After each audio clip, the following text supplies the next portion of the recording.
Hello students, in our previous part we discussed some examples and divisibility rules and I hope कि आप सबको अच्छे से समझ में आ गया होगा. So today we will discuss about some defines, है ना students. अब जैसे कि आपके चैप्टर का नेम है फैक्टर्स एंड मल्टीपल्स. आप लोग ये प्रीवियस क्लासेस में भी पढ़ के आए हो कि फैक्टर्स क्या होता है और मल्टीपल्स क्या होता है ना students. तो फैक्टर क्या होता है students? A factor of a number is an exact division of that number. इसका मतलब क्या हुआ स्टूडेंट्स कि फैक्टर का मतलब क्या होता है कि जो फैक्टर है वो उस नंबर का क्या होता है एग्जैक्ट डिवाइजर होता है. जिस नंबर का भी जो फैक्टर होगा ना वो उस नंबर का एग्जैक्ट डिवाइजर होता है, यानी कि उस नंबर से उसको एग्जैक्ट डिवाइड वो कर सकता है. समझ में आ रहा है स्टूडेंट्स? जैसे कि 16 है, ठीक है. अब मुझे 16 के फैक्टर्स लिखने हैं स्टूडेंट्स, तो 16 का फैक्टर मैं 4 लिख सकती हूँ क्योंकि 4 एग्जैक्ट इसको डिवाइड करेगा ही करेगा. उसी तरह 2 भी लिख सकती हूँ क्योंकि 2 भी इसको एग्जैक्ट डिवाइड करेगा. तो ऐसा नहीं स्टूडेंट कि किसी भी नंबर के सिर्फ एक या दो फैक्टर्स होते हैं. There are so many factors of any number.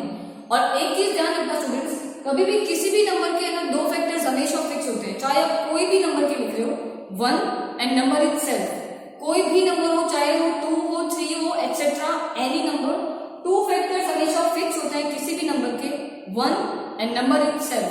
जैसे कि 8 है, अब मुझे 8 के फैक्टर्स लिखने हैं, है ना स्टूडेंट्स, लेकिन इसके दो फैक्टर्स तो फिक्स हैं. एक तो होगा 1 और एक होगा नंबर इटसेल्फ. नंबर इटसेल्फ का मतलब जिस नंबर के आप फैक्टर लिख रहे हो वो नंबर खुद भी तो उसका फैक्टर होगा ना, क्योंकि ये भी तो उसकी खुद की टेबल में आता है, उसको खुद को डिवाइड कर सकता है ना वो, इसलिए 8 भी इसका फैक्टर हो गई होगा. और इसके अलावा इसकी टेबल्स में जो जिस की टेबल में ये आता है वो सारे भी उसके फैक्टर्स होंगे. समझ में आ रहा है स्टूडेंट्स? कोई भी फैक्टर होंगे, किसी भी नंबर के आप फैक्टर लिख रहे हो उसके दो फैक्टर्स हमेशा फिक्स होंगे, 1 और नंबर इटसेल्फ, है ना. और इसके अलावा जिन जिन की टेबल में वो नंबर आता है वो भी उसके फैक्टर्स होंगे. कैसे? जैसे कि हमको लिखने हैं 8 के फैक्टर्स लिखने, चलो मुझे ना 8 के फैक्टर्स लिखने हैं मुझे. सबसे पहले मैंने बोला कि 1 तो आएगा हमेशा, ठीक है. अब 1 के मतलब तो क्या लिखते हैं स्टूडेंट्स 2 की टेबल में 8 आता है ना स्टूडेंट्स. और अगर आपको समझ में नहीं आ रहा तो उसको डिवाइड करके भी देख सकते हो. तो 2 की टेबल में 8 आता है, इसलिए 2 भी इसका फैक्टर होगा, यानी कि जिन जिन की टेबल में ये नंबर आता है वो सारे इसके फैक्टर्स होंगे. अब 3 की टेबल में नहीं आता है, 4 की टेबल में आता है, 5, 6, 7 और लास्टली 8 की टेबल में आता है. तो जैसे कि मैंने बोला कि 2 फैक्टर्स तो हमेशा फिक्स होंगे, 1 और नंबर इटसेल्फ, ये तो हमेशा कोई भी नंबर होगा उसमें आएगा ही आएगा. और उसके अलावा जिन जिन की टेबल में ये नंबर आता है वो भी उसके फैक्टर्स होते हैं. समझ में आया स्टूडेंट्स? और एक होता है स्टूडेंट्स मल्टीपल्स. मल्टीपल्स का मतलब क्या होता है स्टूडेंट्स? फैक्टर का मतलब होता है कि जिस की टेबल में ये नंबर आएगा वही उसके फैक्टर्स होते हैं.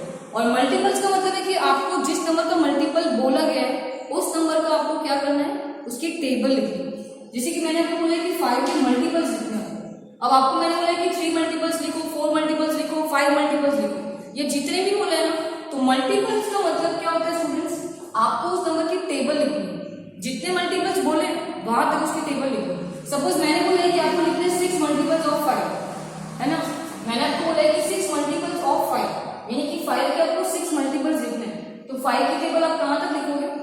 6 तक. जैसे 5 1 जा 5, 5 2 जा 10, 5 3 जा 15, 5 4 जा 20, 5 5 जा 25, 5 6 जा 30. यानी कि फैक्टर का मतलब है कि जिस की टेबल में वो नंबर आता है वो उसका फैक्टर होगा. और मल्टीपल का मतलब होता है कि आपको उस नंबर की टेबल लिखनी है, जितने मल्टीपल्स बोले वहां तक उसकी टेबल लिखनी. समझ में आ गया students factor and multiples? Okay, I hope that is clear to you all. अब हम देखते हैं स्टूडेंट्स नेक्स्ट डिफाइन किसकी है? Prime number. ये भी आप पढ़ के आए हो अपने 4th क्लास में. तो प्राइम नंबर का मतलब क्या होता है students? A number which has only 2 factors. ऐसा नंबर की जिसके सिर्फ 2 फैक्टर्स होंगे, 1 and number itself, is called prime number. यानी कि प्राइम नंबर क्या होता है स्टूडेंट्स? ऐसा नंबर की जिसके सिर्फ 2 ही फैक्टर होंगे, 1 एंड नंबर इटसेल्फ, यानी कि वो जो नंबर है वो खुद सिर्फ 2 फैक्टर्स होंगे, उसके अलावा और कोई नहीं होगा. यानी कि ऐसा नंबर जो सिर्फ खुद की टेबल में आता है और किसी की टेबल में नहीं आता है. जैसे कि 3 सिर्फ खुद की टेबल में ही आता है ना. अगर आपको 3 के फैक्टर्स लिखोगे तो क्या होंगे स्टूडेंट्स? एक तो 1 तो आएगा और उसके अलावा सिर्फ 3 आएगा और किसी की टेबल में नहीं आता है ना 3. तो यानी प्राइम नंबर यानी कि ऐसा नंबर जो किसी की टेबल में नहीं आता है, सिर्फ खुद की टेबल में आता है, जिसके सिर्फ 2 फैक्टर्स होंगे, 1 एंड नंबर इटसेल्फ. तो ऐसे नंबर को हम लोग क्या बोलते हैं स्टूडेंट्स? Prime number. और स्टूडेंट्स एक चीज आपको और ध्यान रखनी है, नोट डाउन करना स्टूडेंट्स ये चीज, the smallest prime number is 2. आप तो सोचोगे कि स्टूडेंट सिर्फ 2 एक ऐसा नंबर है कि जो है ना प्राइम नंबर में आता है, बाकी कोई भी इवन नंबर ऐसा नहीं है जो प्राइम नंबर में आता है। Only 2 is the even number की जो प्राइम नंबर है, और जो स्मॉलेस्ट प्राइम नंबर है ना वो कौन सा है? 2, क्योंकि 2 जो है वो किसी की टेबल में नहीं आता है, सिर्फ खुद की टेबल में ही आता है। 2 के सिर्फ 2 ही फैक्टर्स होते हैं, 1 एंड 2, इसलिए उसको प्राइम नंबर बोला जाता है। आपको अगर कभी भी क्वेश्चन पूछा जाए कि the smallest prime number is what, तो स्मॉलेस्ट प्राइम नंबर कौन सा होगा students? 2। Just remember this thing. And yes, अगर आपको कोई बोल दे कि 1 भी तो प्राइम नंबर हो सकता है, 1 भी सिर्फ खुद की टेबल में ही आता है, तो स्टूडेंट्स 1 जो है वो ना तो प्राइम नंबर है ना कंपोजिट नंबर है ना स्टूडेंट्स, 1 किसी में भी नहीं आता है। आई होप कि आपको प्राइम नंबर भी समझ में आ गया है। अब हम देखते हैं स्टूडेंट्स कंपोजिट नंबर। तो कंपोजिट नंबर का मतलब क्या होता है students? A number which has more than 2 factors is called composite numbers. यानी कि प्राइम नंबर का उल्टा है स्टूडेंट्स। प्राइम नंबर का मतलब क्या होता है कि जिसके सिर्फ 2 फैक्टर्स होते हैं और ज्यादा नहीं हो सकते हैं, वैसे नंबर को हम लोग प्राइम नंबर बोलते हैं। और कंपोजिट नंबर का मतलब ऐसा नंबर कि जिसके 2 से ज्यादा फैक्टर होंगे, फिर 3 भी हो सकता है, 4 भी हो सकता है या 10 भी हो सकता है, ऐसा लिमिटेशन नहीं है उसमें ना, लेकिन 2 से ज्यादा होने चाहिए, तभी वो नंबर को हम कंपोजिट नंबर बोल सकते हैं। यानी कि कंपोजिट नंबर यानी ऐसा नंबर जो किसी न किसी की टेबल में आता है स्टूडेंट्स, जैसे कि 4, 6, 8 ऐसे कोई भी ले सकते हो स्टूडेंट्स आप लोग, है ना। ऐसा नहीं कि सिर्फ इवन नंबर लेने हैं, ओड नंबर्स भी हो सकते हैं, जैसे कि मैं ले सकती हूँ 9 भी ले सकती हूँ। यानी कि 2 से ज्यादा फैक्टर्स होने चाहिए, तभी ऐसे नंबर्स को क्या बोलेंगे स्टूडेंट्स? Composite number. और सिर्फ 2 फैक्टर्स होंगे तो उनको बोलेंगे हम लोग प्राइम नंबर्स, है ना स्टूडेंट्स। ओके स्टूडेंट्स, तो अभी हमने देखा था प्राइम नंबर्स और कंपोजिट नंबर्स। अब हम देखते हैं को प्राइम नंबर्स। तो स्टूडेंट्स को प्राइम नंबर्स का मतलब क्या होता है? 2 numbers in which the only common factor is 1 are called co-prime numbers। यानी कि कोई भी ऐसे 2 numbers कि जिनमें कॉमन फैक्टर आपको सिर्फ क्या मिलेगा स्टूडेंट्स? ओनली एंड ओनली 1, यानी कि जिसमें आपको 1 के अलावा कॉमन कुछ भी नहीं मिलेगा, तो ऐसे 2 numbers को हम क्या बोल सकते हैं? Coprime numbers. अब स्टूडेंट्स कॉमन का मतलब क्या होता है कि दोनों में होना चाहिए। जैसे कि एग्जांपल लेते हैं 2 and 3। अब आपको चेक करना है कि ये को-प्राइम नंबर्स है या नहीं, तो आपको क्या करना है? पहले तो दोनों के फैक्टर्स लिख दो आप लोग। अब 2 के फैक्टर्स क्या होंगे? 1 और 2 ही होंगे सिर्फ, और 3 के फैक्टर्स भी क्या होंगे? 1 and 3। ठीक है। अब कॉमन का मतलब क्या होता है स्टूडेंट्स? को-प्राइम नंबर का मतलब क्या होगा? जिसमें कॉमन फैक्टर आपको सिर्फ क्या मिलेगा? 1, है ना।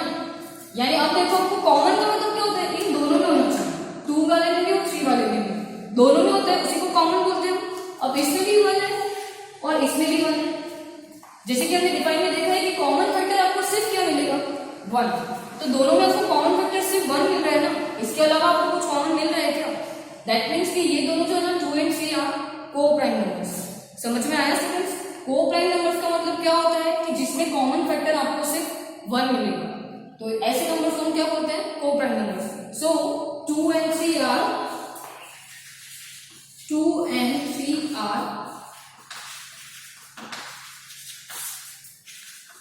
Co-prime number. ओके स्टूडेंट्स, अब हम आगे कुछ और टॉपिक देखते हैं।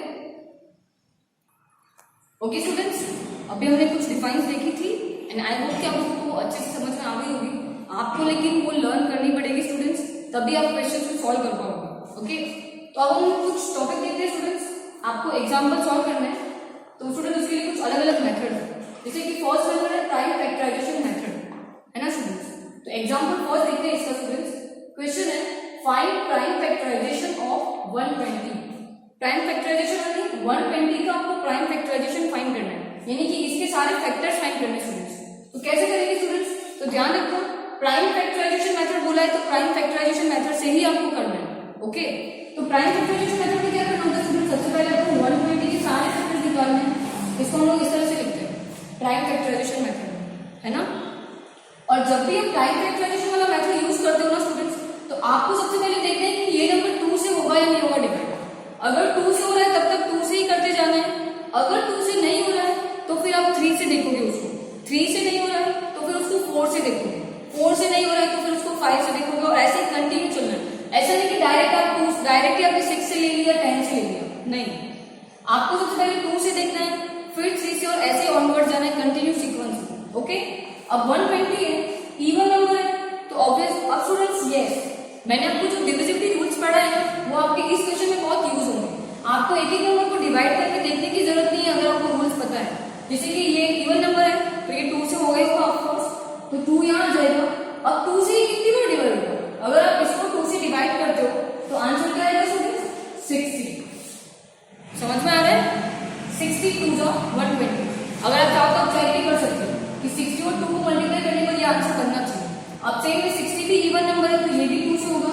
तो यहाँ पे आ जाएगा 30, वापस 30 2 जा 60। आप जब करते हो तो आप चेक भी कर सकते हो कि 30 2 जा 60 हो रहा है, 60 2 जा 120 हो रहा है। ये भी इवन नंबर है, 2 से होगा 15 टाइम, 15 2 जा 30। अब स्टूडेंट्स 15 है, 15 जो है वो इवन नंबर नहीं है इसमें, तो ये 2 से नहीं होगा ना। अब 2 से नहीं होगा तो फिर हम किससे करेंगे? ओके, आपको हमेशा से देख रहे हैं 30 2 जा 60 हो रहा है, 60 2 जा 120 हो रहा है, 15 2 जा 30 भी हो रहा है। अब स्टूडेंट्स 15 है, इवन नंबर नहीं है ना, तो यानी ये 2 से तो होगा नहीं ना स्टूडेंट्स। तो अब 2 से नहीं मिले तो अब हम किससे देखेंगे? 3 से।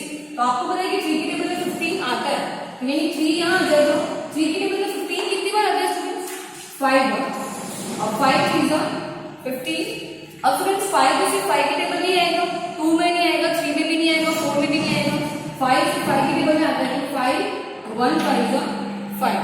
तो स्टूडेंट्स कभी भी अगर आपको प्राइम फैक्टराइजेशन मेथड से फाइंड करना है किसी भी नंबर का, अगर आपको प्राइम फैक्टराइजेशन फाइंड करना है तो उसके लिए सबसे पहले आपको नंबर लिख के सबसे पहले आपको देखना है कि वो अगर 2 से हो रहा है तो आप 2 से ही करोगे। जब तक 2 से होता है तब तक 2 से ही करना है। अगर नहीं हो रहा है तो फिर आप उसको 3 से देखो, 3 से नहीं हो रहा है तो फिर 4 से, और इसी तरह आपको कंटिन्यू करना है। This is called prime factorisation method. और फिर लास्ट में आपको क्या करना है? 120 ये जो भी सारे फैक्टर्स मिले ना हमको उसको मल्टीप्लिकेशन फॉर्म में लिखो। 2 मल्टीप्लाई 2 मल्टीप्लाई 2 मल्टीप्लाई 3 मल्टीप्लाई 5, ये हो गया आपका आंसर। आपको सिर्फ प्राइम फैक्टराइजेशन फाइंड करने के लिए बोला है ना, तो आपको यही करना है। ओके स्टूडेंट्स, अब हम देखते हैं सेकंड एग्जांपल है। ये था प्राइम फैक्टराइजेशन मेथड, और अब एक और नेक्स्ट मेथड है students, that is called factor tree method. यानी करना उसमें भी ये फैक्टर्स मेथड से ही करना है, पर उसमें प्राइम फैक्टराइजेशन के थ्रू नहीं करना है, उसमें आपको फैक्टर ट्री ड्रॉ करना है। जैसे हम ट्री ड्रॉ करते हैं ना स्टूडेंट्स, उसी तरह इसमें ट्री ड्रॉ करना है। तो क्वेश्चन स्टूडेंट्स यहाँ पे draw the factor tree of 36। आपको 36 का फैक्टर ट्री ड्रॉ करना है। तो जिसका फैक्टर ट्री ड्रॉ करना है सबसे पहले हम उसको लिख देंगे 36। इसमें हमको वही देखना है स्टूडेंट्स कि सबसे पहले ये 2 से होगा क्या? 2 से नहीं हो रहा तो 3 से देखो, एक नंबर तो आपके पास आना चाहिए। अब ये इवन नंबर है ना स्टूडेंट्स, दैट मींस ये 2 से तो होगा ही होगा। तो अब इसका एक फैक्टर तो मुझे मिल गया 2, है ना। तो अब अगर आप 36 को 2 से डिवाइड करते हो तो इसका दूसरा फैक्टर क्या होगा स्टूडेंट्स? क्या होगा स्टूडेंट्स? 18। यानी कि इसको और इसको मल्टीप्लाई करने के लिए आना चाहिए। 18 2 जा 36, समझ में आया। और 2 के फैक्टर्स तो क्या होंगे स्टूडेंट्स? 1 और 2, 1 2 जा, इन दो को मल्टीप्लाई करने पर ये नंबर बनना चाहिए, ये याद रखना। अब 18 भी इवन नंबर है तो वापस 2 से होगा, तो इसका एक फैक्टर तो हो जाएगा 2, और एक फैक्टर क्या होगा इसका? 9। 2 9 जा 18। 2 के फैक्टर तो वही करेंगे, वापस हमको 1 2। अब 9 स्टूडेंट्स ये इवन नंबर तो है नहीं ना स्टूडेंट्स, तो 2 के टेबल में तो आएगा नहीं। तो अब ये किसके टेबल में आता है स्टूडेंट्स? 3। इसका एक फैक्टर 3 होगा, और दूसरा फैक्टर भी क्या होगा स्टूडेंट्स? 3 तो होगा। 3 3 जा 9।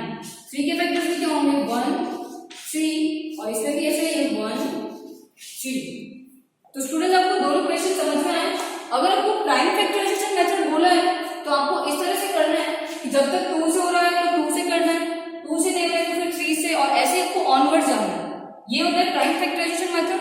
और अगर आपको फैक्टर ट्री मेथड बोला है तो आपको जिस नंबर का बोला है वो नंबर आप यहाँ पे लिखोगे, और सबसे पहले आपको उसका देखना है कि अगर 2 से हो रहा है तो एक फैक्टर 2 है, तो दूसरा फैक्टर क्या होगा?